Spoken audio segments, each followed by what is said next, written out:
ఆమె వచ్చాక నేను వెళ్తాను, ఈలోపు ఎక్కడో ఏదో ఒక రూమ్లో ఉంటాను.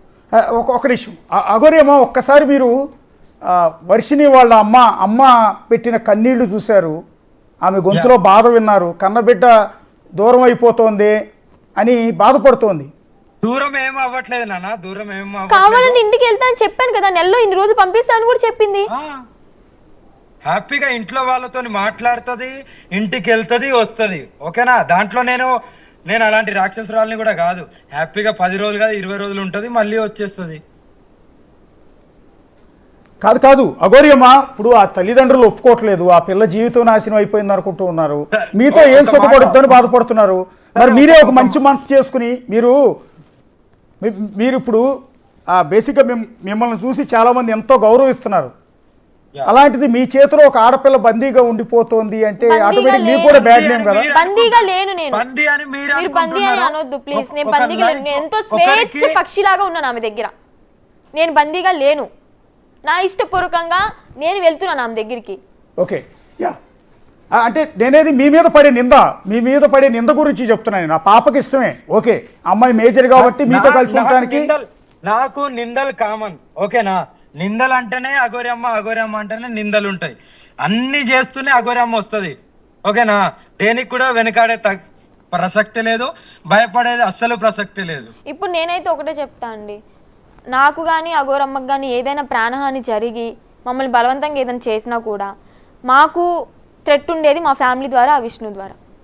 అంటే అగోరి అమ్మని ఏమన్నా చేసే ధైర్యం ఎవరికైనా ఉంటుందా? ఏమో అంటే కారు ఎక్కడ నాపుకుని నిద్రపోతున్నప్పుడు ఏదో ఒకటి చేయొచ్చు కదా. మొన్న ఏం చేశారు, గుజరాత్ వస్తే మా హర్షన్న ఏం చేశాడు, ఒక కత్తి లాంటిది కొనుక్కొచ్చాడు, సూది లాంటిది, పోలీసులు లేకపోతే పొడి చేద్దామని. నా కళ్ళ ముందే మాట్లాడుకున్నారు, నాకు చూపించారు కూడా వెపన్. అది ఏది అగోరి గారి పైన దాడి చేసే నన్ను పంపించకపోతే ఎదురు తిరిగితే పొట్లో పొడి చేద్దామని చెప్పి అది కొనుక్కొని వచ్చారంట. చూసారా, మిమ్మల్ని పొడి చేయడానికి ఒక కత్తి కూడా తెచ్చారంట అగోరి అమ్మ. అది నేను చూడలేదు, ఆ అమ్మాయి చూసుంటదా. నేను ఎందుకంటే లేదు హోటల్ రూమ్కి వెళ్ళాక నాకు చూయించి నేను నిద్రపోతున్నానండి, నేను పడుకున్నాను అనుకుని మాట్లాడుకున్నారో ఏమో తెలీదు. జస్ట్ మిస్ అన్నా, పోలీసులు లేకపోతే పొడి చేసేవాడిని అని చెప్పని హర్ష అన్నాడు. సర్లేరా, పోలీసులు ఉండడం వల్ల బతికిపోయిందిరా అది, లేదంటే నా చేతే ఆ జుట్టు కోసి తీసుకొచ్చేవాడిని అని చెప్పని విష్ణు. అంత సీన్ లేదు చిన్ను, ఎవరికి చెయ్యేసే అంత ధైర్యం లేదు, అంత దూరం లేదు. పోతే నేనన్నా పోతా, ఎదుటోడన్నా పోతా. చిన్ను ఒకటే మాట, నువ్వు వచ్చేసినావు కదా. అవును, నేను పూర్తిగా వచ్చేసాను, నేను ఇప్పుడు కాదు లాస్ట్ టైమే పూర్తిగా వచ్చేసాను.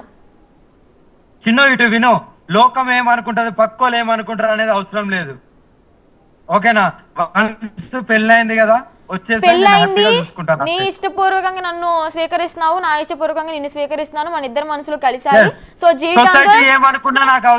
జీవితాంతం ఇద్దరం ఇలాగే కలిసి ఉండాలి మనం 100%. పోతే ప్రాణమైన పోవాలి కానీ ఒకళ్ళు వచ్చాక మాట అయితే పడదు కదా. ఘనంగా ఒక జ్యోతిర్లింగంలో ఏదో ఒక జ్యోతిర్లింగంలో వాళ్ళకి ఫోన్ చేసి చెప్తాను, ఘనంగా లైవ్ పెట్టి ఘనంగా పెళ్లి చేసుకుందాం ఇప్పుడు. ఓకే, ఘనంగా, ఊరికే కాదు, ఘనంగా చేసుకుంటాం. మూడోసారి పెళ్ళి అంటావా? మూడోసారి పెళ్ళి అంటావా? మూడోసారి. వన్స్ టెంపుల్, అమ్మవారి టెంపుల్ దగ్గర అయింది మాకు, పసుపు కొమ్ముతో పసుపు తాడు వేసారు. సెకండ్ మా ఇంట్లో వాళ్ళ దగ్గర చైన్ వేసారు, గోల్డ్ చైన్. ఇప్పుడు ఏదో ఒక జ్యోతిర్లింగంలో నేను ఇప్పుడు కాల్ చేస్తాను. జ్యోతిర్లింగం ఎక్కడైతే బాగుంటది అనేది నేను చూసుకొని నేను ఆ జ్యోతిర్లింగంలో వాళ్ళకి నేను కాల్ చేస్తాను, నేను ఇలా వస్తున్నాను అని చెప్తాను. ఇంకొకటి, నీవి నెంబర్స్ ట్రాపింగ్ లో ఉన్నాయి, నాకు ఇచ్చిన పర్సనల్ నెంబర్ ఒక్కటే యూజ్ చేయి ఈ లైవ్ అయిపోయిన తర్వాత. ట్రాపింగ్ చేస్తే పెద్ద మ్యాటర్ ఏం కాదు. మంగళగిరి పోలీసులు కూడా సార్, నేను కంప్లైంట్ ఇచ్చి వచ్చేసాను కదా, ఇటు వినండి ఒకసారి. నేను కంప్లైంట్ రాసి వచ్చేసాను, ఎవరు బలవంతం లేదు, నా ఇష్టపూర్వకంగా అగోరమ్మతో ఉండడానికి వెళ్తున్నాను అని. అయితే ఆ కేసు తీసుకున్న వాళ్ళు, మా అమ్మ నన్ను కూడా కేసు తీసుకుని పోలీసులే ఈమె నెంబర్ హ్యాక్ చేసి నన్ను ఈడ్చుకొచ్చేయండి, మీ అమ్మాయిని ఎలా తీసుకొచ్చుకొని మేము చూసుకుంటాము అని చెప్పని అన్నారు. అంటే నేను ఒక మేజర్ని, నా ఇష్టపూర్వకంగా నేను రాసి ఇచ్చెళ్ళాను అంటే నా కేసు పనికి రాలేదు, విష్ణు వాళ్ళు ఇచ్చిన కేసు పనికొచ్చింది. అంటే నా ఇష్టంతో పని లేదు. పోలీస్ స్టేషన్లో కేసు ఇచ్చినప్పుడు కూడా నేను రాసేసి ఓకే నువ్వు వెళ్ళమ్మా నీ ఇష్టపూర్వకంగా అన్నావు కదా అంటే నేను వచ్చేస్తుంటే పోలీస్ స్టేషన్ ముందే మా నాన్న అన్నయ్య నన్ను ఇప్పటికీ గీతలు ఉన్నాయి, ఈ రక్కేసిన గీతలు ఉన్నాయి, లాక్కుని వెళ్తుంటే మీరు పోలీసులేనా, మీ పోలీస్ స్టేషన్ ముందు ఒక ఆడపిల్లకి ఇలా జరుగుతుంది, నా ఏడుపు మీకు కనిపించట్లేదా? ఈ లేడీ కానిస్టేబుల్స్ లేరా? మీరు ఆపలేరా? ఇష్టపూర్వకంగా వెళ్తున్నా అన్నప్పుడు వాళ్ళు అడ్డుకుంటున్నప్పుడు మీరు ఆపాలి కదా. అంటే ఎల్లవమ్మ ఎల్లు అని చెప్పని ఎంత రెక్లెస్ గా మాట్లాడారంటే అంత రెక్లెస్ గా మాట్లాడారు. అంటే అఘోరి అమ్మాయి అంటే నాకు న్యాయం జరగడానికి పోలీసులు కూడా నాకు న్యాయం చేయరా? ఇంకెక్కడ నాకు న్యాయం జరుగుతుంది? అంటే అఘోరి అమ్మాయి యాజ్ ఎ మీడియా పర్సన్గా ఇది మాకు ఒక అర్థం కాని పరిస్థితి, ఒక విషమ పరీక్ష ఒక విధంగా చెప్పాలండి. ఎందుకంటే ఆ అమ్మాయికి సపోర్ట్ చేయాలా, ఆ అమ్మాయిని మీరు పెళ్లి చేసుకున్నానన్న ఈ అంశాన్ని సపోర్ట్ చేయాలా, లేకపోతే కన్నబిడ్డలేక అల్లాడిపోతున్న తల్లిదండ్రులకు సపోర్ట్ చేయాలా, అర్థం కాని పరిస్థితి మాది. ఇప్పుడు మీరు చెప్తున్నది క్లారిటీ ఉంది. నేను క్లారిటీ ఇస్తున్నాను. మీ చేతులు ఎత్తి మొక్కుతాను, ప్లీజ్ దయచేసి మా ఇద్దరిని విడతీయొద్దు ప్లీజ్. మేము ఎంతో ఇష్టపడి మా జీవితాన్ని మేము లీడ్ చేసుకుంటున్నాం, చాలా ఇష్టపడి పెళ్లి చేసుకున్నాం. దయచేసి మమ్మల్ని